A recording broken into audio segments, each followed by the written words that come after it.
What's going on? This is your man John Fortune, your host of the Frustrated Fan Sports Show, and today I'm going to talk about the thing that kind of threw me off today. I was focused on talking to people about the preseason game and the players and stuff like that, and then Washington, for some strange reason, their business marketing group sat up there and dropped us with a doozy today. And it's the opportunity for us fans to be able to pick the mascot. So think about that. We're able to pick the mascot. How great is that? We're gonna pick a mascot. But we know for a fact that they're not including us in this. Most of us didn't even like the name Commanders. And we all know that there was no way that there was so many fan votes for Commanders. I'm pretty sure it wasn't. But let's just humor them for once. Let's act like we're gonna actually pick a mascot. So what I suggest is that, hey, I'm gonna actually do a fan vote on my channel, and then I'm gonna submit it to the Washington franchise to see if they actually give us the opportunity to actually choose our own mascot. So I'm going to tell y'all the mascots that I feel should have precedence, and then you guys get to choose whichever one you want to choose. And understand this, the one that gets the most votes, I will submit it to the Washington franchise and sit up there and see if the fan vote is truly what they're going to go with. So they gave us 4 options of what we can choose from. One was a hog. Okay, can understand that. 2 was a dog. I don't know who was coming up with this, but it sounds like Dr. Seuss was involved. Number 3 was a historical figure.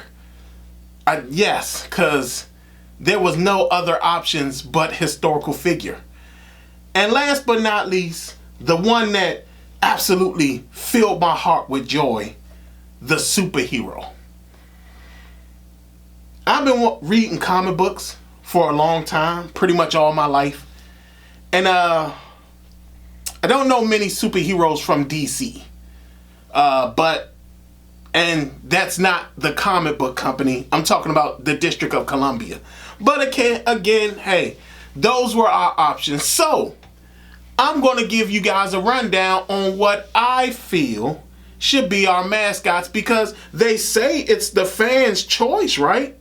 So why don't I give them some actual fan choices? And like I said, I want y'all to comment in this video and tell me which mascot that I tell you about that you guys choose, the one with the most votes.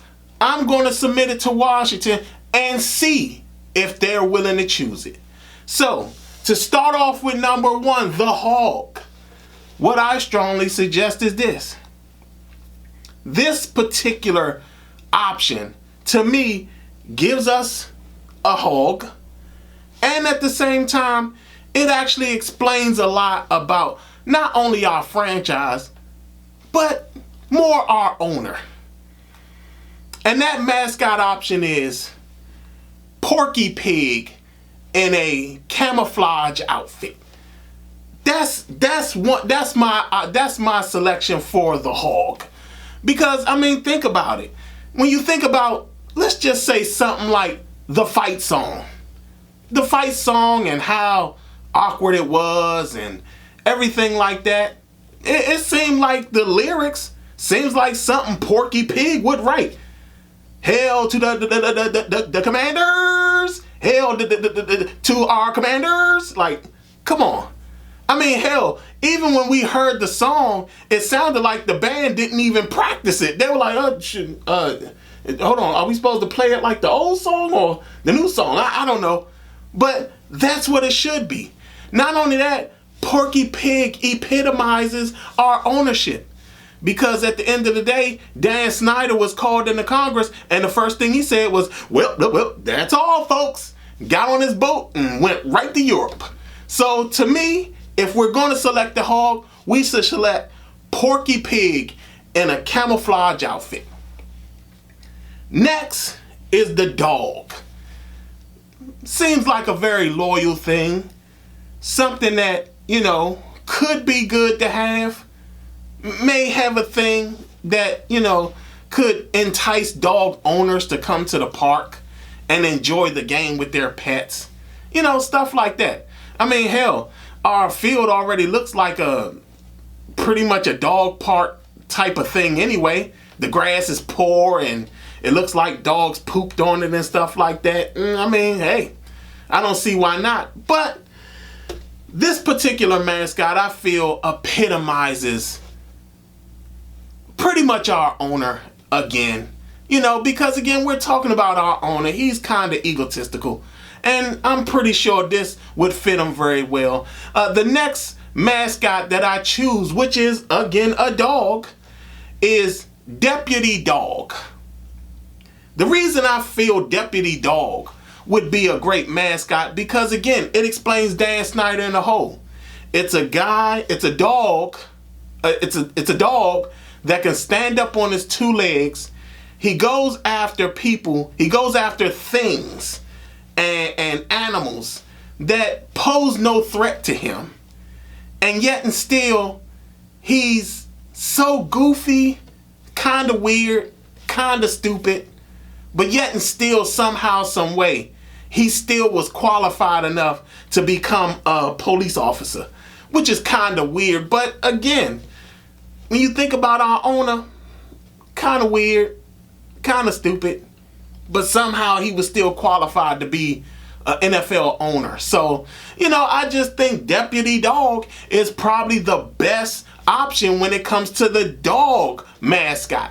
But I mean, again, this is fan choice. So again, now we got Deputy Dog. Next, I'm going to do the superhero. Now, when it comes to superheroes, there has to be somebody from the DC area, right? So to me, if we're going to choose a superhero, I would rather it be Batista. Batista, Dave Batista, the wrestler and everything like that. He's been a hero in Marvel. He's done all types of stuff in Marvel. If we're going to pick a superhero, let's pick a legitimate superhero. And who better than Dave Batista? But see, for me, if Dave Batista is going to be my superhero, I want him to have the Commander's tattoo across his belly like Tupac and the Thug Life tattoo.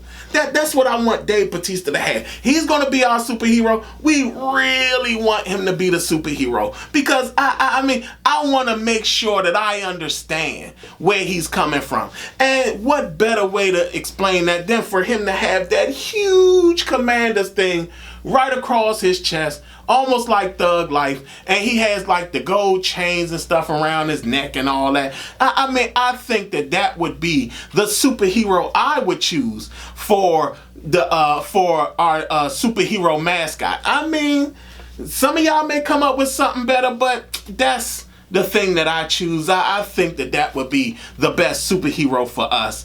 Last but not least is historical figures. George Washington has been done already. I don't think it's appropriate in these times to pick Thomas Jefferson. John Quincy Adams, he's the boring president. He doesn't have much to go about him. So my thing is why don't we pick a historical figure that epitomizes the city? So for me, the first historical figure I think of is Frederick Douglass. Wouldn't we all like to see Frederick Douglass just walking the length of the field and stuff like that? And I'm talking about the real Frederick Douglass, not Doc Walker. But again, this is what I'm talking about. You know, let's have Frederick Douglass be the mascot of the Washington franchise and let him roam around the field and everything. And, you know, he's talking to people and stuff like that, inviting them to his home, which is in Southeast on top of the hill. That would be a great thing. I mean, if you're going to go with a historical figure, go with a historical figure that means something to the city. I think that would be great. I mean, that's my first historical figure. My next historical figure is someone that is close and dear to my heart. Somebody I absolutely love. Somebody who had his struggles, but at the same time still made sure that the kids in the city was really, really off to a good start. And that historical figure is Marion Berry. Now, I'm going to tell y'all this. I don't want to hear no crack stuff. Don't put no crack stuff in my comments. Don't put no crack pipe stuff in my comments, because you know why? That's my man. That's my man. Marion Berry is my man. So don't talk bad about him, okay? Marion Berry needs to be the historical figure for this team, because who other than Marion Berry epitomizes this city as a whole? I mean, when it came down to it, we can talk all the trash we want about Marion Berry, but at the end of the day, he used to always make sure we had summer jobs so we can lie to our parents when they found out that we were actually selling drugs. So we had a way to cover it up because we had summer jobs to cover up the fact that we were selling drugs. But hey, I mean, he made that possible, which was great about Marion Berry. Again, he had rec centers, and every company that came to the city understood that they had to fund the kids' stuff somehow, some way. And at the end of the day, who better than to be playing at Marion Berry Stadium? I mean, why not? Why not rename FedEx Field Marion Berry Stadium? I mean, why not? And I know people in Maryland will be like, well, hell, he wasn't our mayor, but still, he's Marion Berry. He was everybody's mayor. He was the best mayor ever. So at the end of the day, that is my choices for the mascots for the Washington franchise. Y'all tell me what y'all think. I want all of you to comment. Vote on which one do you want. Porky Pig in the camouflage outfit? Deputy Dog as the dog mascot? Do you want Batista as the superhero mascot with the commanders across his belly? Or last but not least, the two historical figures, Frederick Douglass or Marion Berry. Y'all tell me what y'all think. Y'all comment the one with the highest votes. I will submit to the Washington franchise for them to actually choose, because again, they said it was the fans' vote. So again, if we actually honestly get the vote, then I feel that what we present to them should be something they strongly consider. Y'all comment and y'all vote. Y'all let me know so I can submit it. This has been your man John Fortune, and this has been the Frustrated Fan Sports Show.